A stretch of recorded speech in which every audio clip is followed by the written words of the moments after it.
I run multiple businesses. This is how I read a P&L in 30 seconds so that decisions don't feel like guesswork.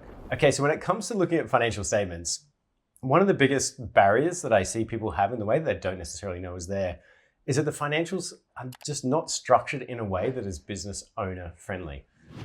They come basically as they come straight out of the accounting package, straight what you get out of Xero or MYOB or whatever it is that you're using, or however the bookkeepers download it and sent it to you. And the challenge with that is that those financials, what naturally comes out of your accounting system, they're financials which are set up by the bookkeeper, or they're set up for the accountant to do year-end compliance work or make sure that the data is being recorded in the right places. They're not set up in a way that is super useful and powerful for a business owner. They're not decision ready. What you want as a business owner, you've got some massive limitations on you. Number one of them is time. And by massive limitations, I just mean you've got restraints around time, capital, where you allocate your resources. And knowing that your time is so precious as a business owner, one of the things you need to make sure you've got in place is that you've got financials set up in a way that makes looking at your P&L, honestly, a 30-second job. In my role and as a business owner, I look at multiple P&Ls all the time. I run multiple businesses. It needs to be quick and easy for me to check in on them and see how they're performing. But in my role as finance coach, I look at literally hundreds of businesses' financials every month. And I'm able to do that because it only takes me 30 seconds. And it's all set out in a way that I can quickly and easily see exactly how the business is performing. Is it winning? Is it losing? What's actually driving the results? How are things trending? What are the biggest numbers? What actually matters in this business? I can see all of that in 30 seconds when you've got them set up in the right way. So that's what we're going to take a look at today.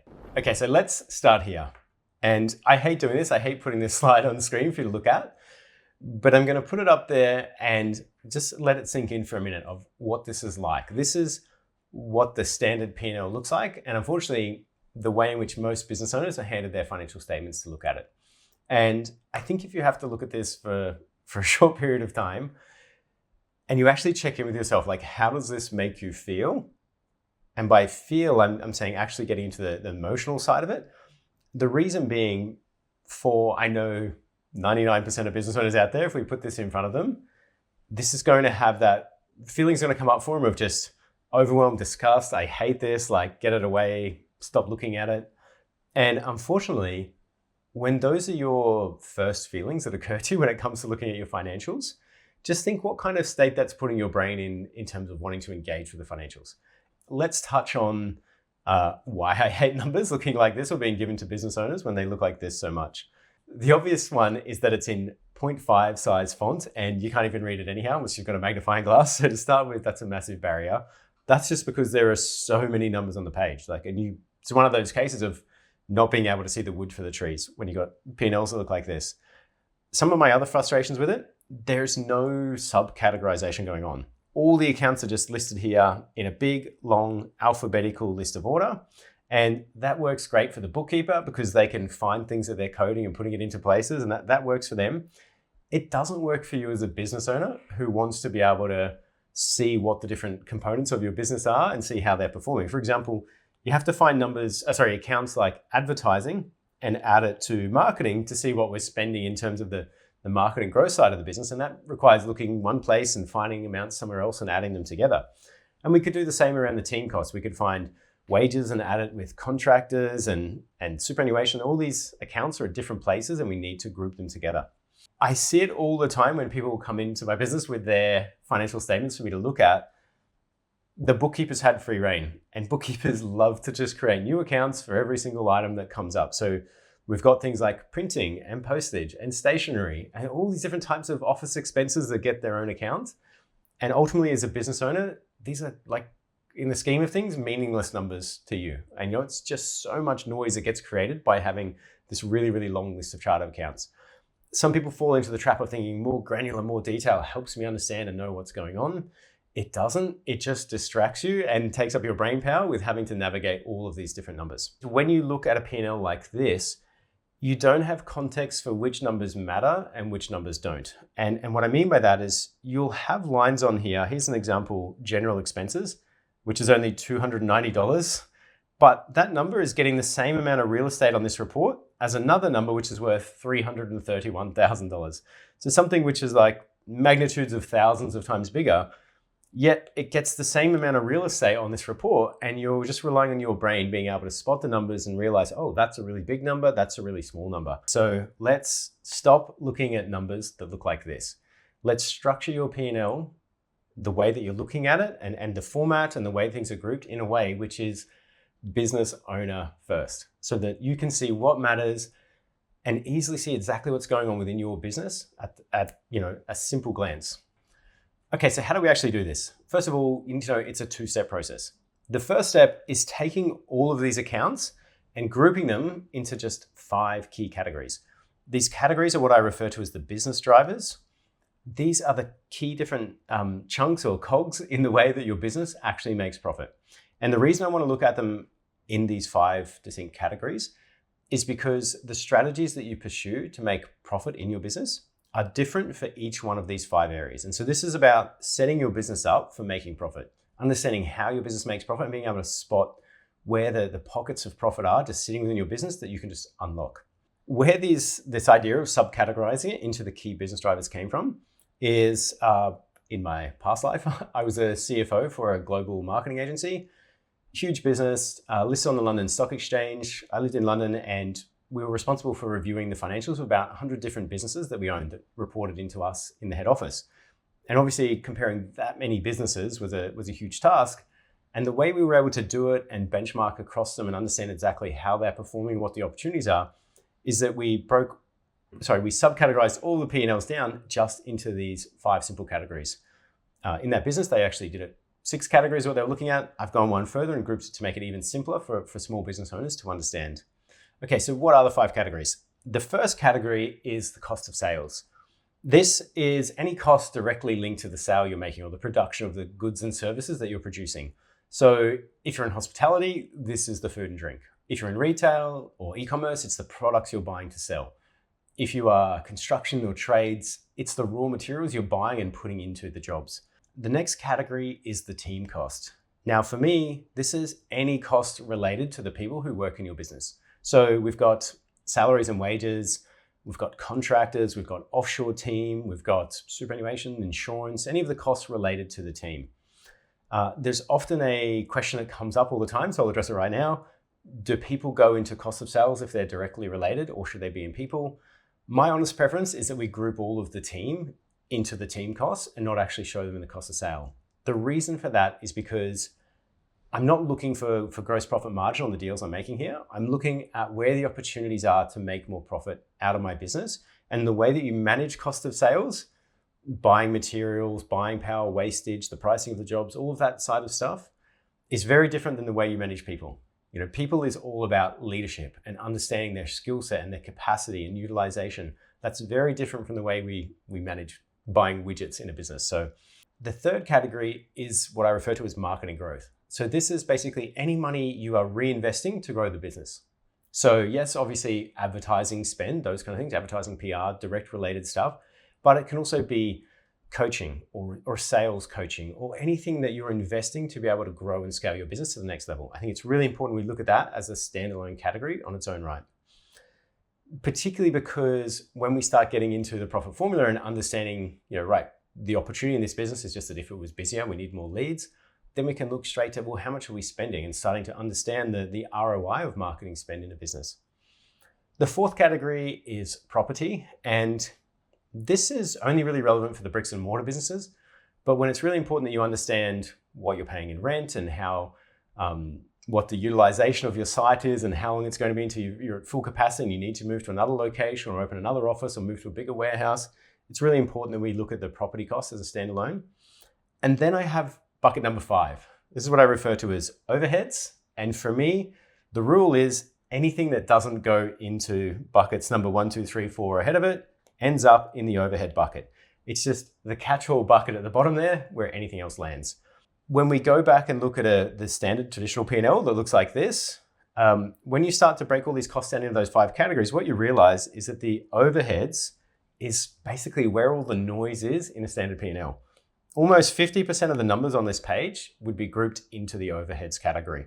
And when you're looking at the P&L, like a standard P&L like this, all of that overheads, like I said, it's so much noise. It gets in the way for you being able to see what's actually happening. When you collapse it all down and just look at overheads, you realize you get context for which numbers actually matter in your business. Cost of sales and team are probably way more important for you to understand as standalone numbers, and just look at overheads as a total number within your business. Now on this page, there's a lot of detail. I am talking about on here the different profit strategies that we would be looking into, like how do we optimize this one specific category in terms of making profit. I'm not going to go into that right now. There's other videos here on my YouTube channel about how I boost profitability, and in particular, understanding your business's profit formula.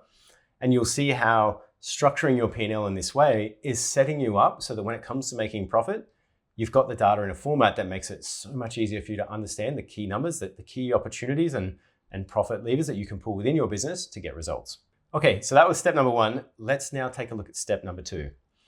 And this is the key part. Step number 2 is looking at your numbers visually in color-coded charts, just like this one on the screen.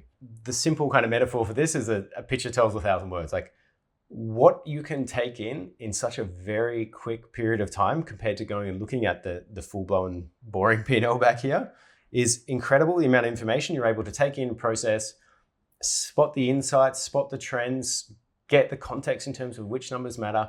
All of that you can take in like 30 seconds when you're familiar with looking at one of these charts and what it actually means for you. Okay, let me explain exactly how this chart works, what we're looking at here, how to read it. The blue line, which is going across the page, is the income. So this is basically telling us what was the revenue each month, and we can see the highs and lows of it. And then we've got our 5 groups of cost, which we've just talked about on the page before here, part 1.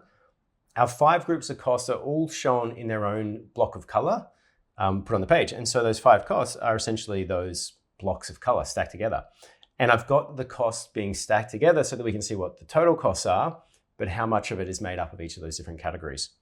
And then we've got the green colored line at the bottom, and that is our profitability. And so we can see the profit moving up and down on this business here.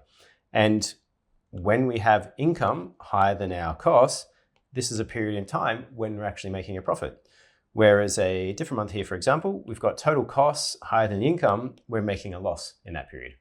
And so this is where it becomes really quick and easy for you to look at a P&L and understand, do we make a profit or a loss? But why did we make a profit or loss? Is revenue up or down, or has one of the cost categories grown or shrunk over that period of time?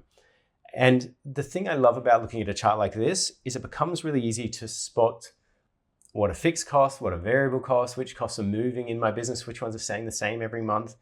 And we can see it here. If we look at these costs down the bottom here, these 3, which is the marketing, overheads, and property costs, regardless of the fact that the income is up and down from a month-to-month basis, those costs aren't really changing.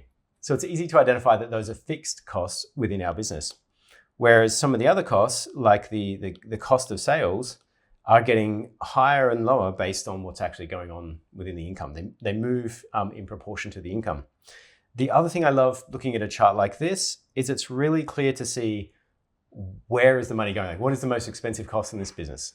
And in this case, we can see the team costs, and it's really obvious to see which is the biggest cost within this P&L. We can see that the bulk of the expenses is going into the team, followed closely by the cost of sales thereafter. And we can see that easily on a chart like this. And just to that point back here about how much noise and space the overheads take up, when you look at them on a visual chart like this, we can see the overheads, the yellow block here. We get some context now for how small the overheads actually are. They basically represent 10% of as a cost ratio within this business every month. The other thing I like to do is not only look at them from month to month, because sometimes when you look at a month-to-month P&L, you can see these periods of like profit, loss. And that can be due to just simple timing differences, like 5 weeks of payroll falling into a month compared to a standard 4-week payroll month. And so sometimes it's great just to zoom out one extra step back and take a look at a quarterly P&L. And when you go to a quarterly P&L, it takes away a lot of that up and down from month to month, and we're able to see the bigger trend of the business, what's actually happening. So again, looking at a quarterly chart here, it becomes much easier to identify, okay, the business has gone from losing money to actually making money. What's driven that? We can see straight away, revenue has been trending up. The costs have stayed relatively the same. They've gone up a little bit, and that's largely due to the team costs going up in this case. And my point being, it just becomes so much quicker and easier for you to spot why the results are what they are within your business. And so if you're looking at your business's financials like this, it's just so much quicker and easier for you to have context about what matters, what doesn't matter, what's driving the results. You can get all of that within 30 seconds looking at a P&L like this. So what you want to do is make sure you're setting up your P&L, you're setting up your financials in a way that you can look at them like this, and that financials, far less time is spent on the reading and trying to understand the numbers, and you're moving so much more quickly to the section of, so what? So what do I actually do with this? What matters? What decisions do I need to go and take? You've got your finger on the pulse about what's going on in your business so much quicker. Yes, I appreciate this is a very high level set of looking at financials, and that's all it really needs to be as a first pass.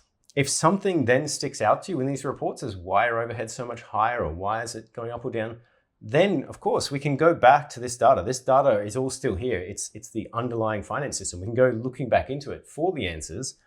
But as a starting place for a business owner, you want to start here. You want to be able to understand the big picture of the numbers of what's actually going on within your world.